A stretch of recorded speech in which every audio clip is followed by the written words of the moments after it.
If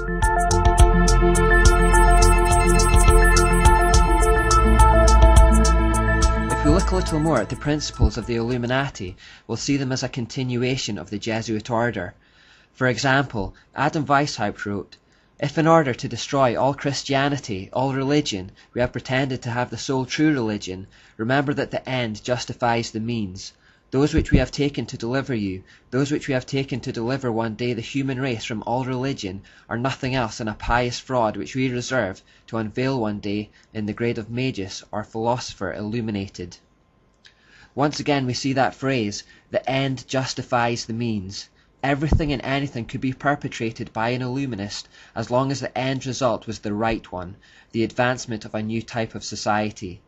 This could, and indeed would, involve even violent revolution and the destruction of property, lives, and society itself.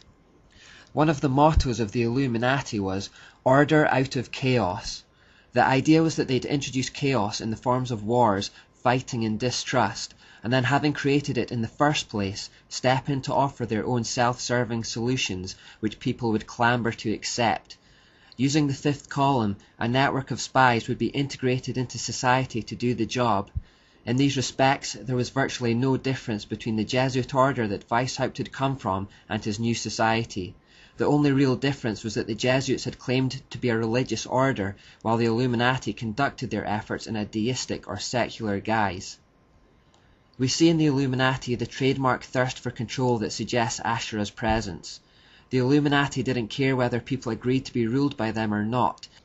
They saw it as their right, as intellectual superiors to the Muggles, to impose upon the world what was best for it.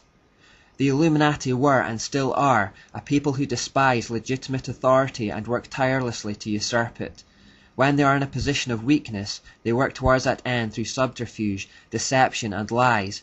However, they made no bones of the fact that they fully expected to one day be in a position of power, and when that day came, they would rule tyrannically with intimidation and terror.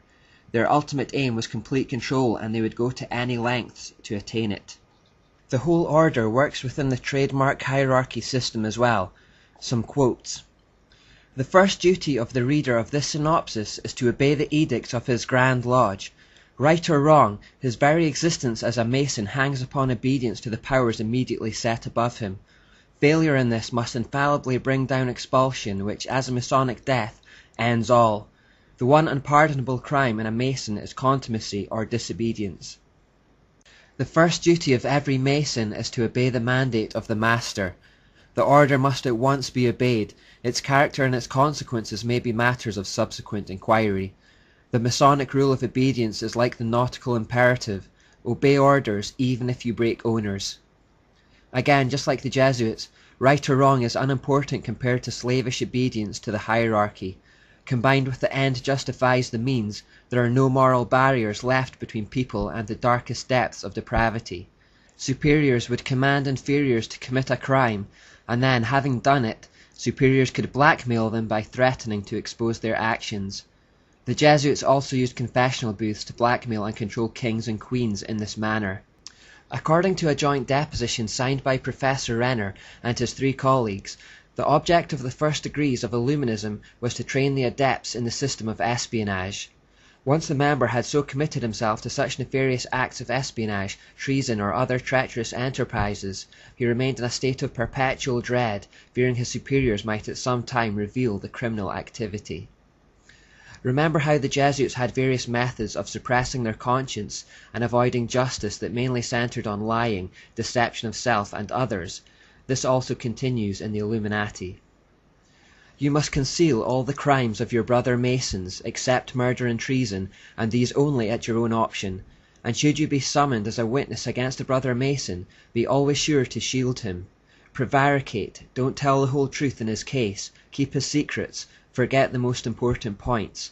It may be perjury to do this, it is true, but you're keeping your obligations, and remember, if you live up to your obligations strictly, you'll be free from sin."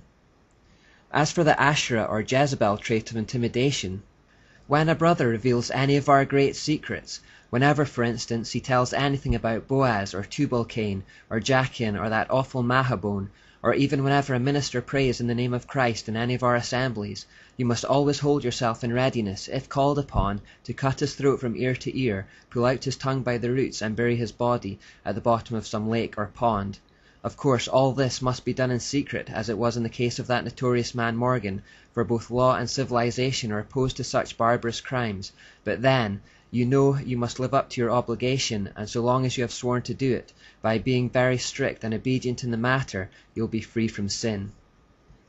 What I've aimed to do in the last few parts is to show that through Freemasonry, Satan didn't abolish his plans in the Enlightenment. He merely changed tack and perpetuated his mysteries under a deistic or secular guise.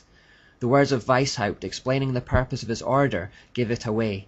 He said it was for illumination, enlightening the understanding by the sun of reason, which will dispel the clouds of superstition and of prejudice.